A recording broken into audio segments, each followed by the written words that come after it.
Cracking the code, unraveling the mystery of reduced relative clauses. Hello, English learners. In today's video, we're diving deep into the fascinating world of reduced relative clauses. Specifically, we're exploring why subject pronoun clauses cannot be reduced. As this concept can sometimes be tricky, we'll go through it step by step to make sure you fully understand. Reduced relative clauses are a handy shortcut in English. They allow us to simplify sentences by omitting certain words.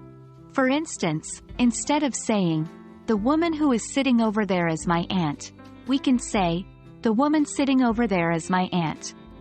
The catch? Not all relative clauses can be reduced. Today, we're focusing on one specific restriction. Subject pronoun clauses cannot be reduced. A subject pronoun in a relative clause is the who, which, or that refers back to the subject of the main clause. For instance, in the sentence, "The dog that barks loudly lives next door," that is a subject pronoun referring to the dog. So, why can't we reduce these kinds of clauses? The reason is pretty straightforward. The subject pronoun is crucial for understanding who or what the clause is about. Without the subject pronoun, the clause lacks a subject, which makes the sentence incomplete or confusing. Compare these two sentences. 1. The dog barks loudly lives next door. Incorrect, confusing. 2. The dog that barks loudly lives next door. Correct, clear.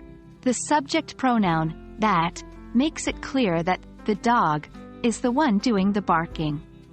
Without that, the sentence becomes hard to understand. There are a few exceptions and nuances to consider when dealing with reduced relative clauses. For example, when the relative clause contains a form of the verb, to be, and a subject pronoun, it can sometimes be reduced. We will cover these exceptions and further nuances in a future video. We hope this video shed some light on the mystery of reduced relative clauses. Remember, the subject pronoun in relative clauses plays a vital role in ensuring the sentence is clear and complete. As with any English grammar rule, practice makes perfect, so try using these concepts in your everyday conversation. Thanks for watching, and keep practicing. Note: this markdown does not include visuals or audio that could accompany a video, such as graphics explaining the concepts or tone and emphasis in voiceover.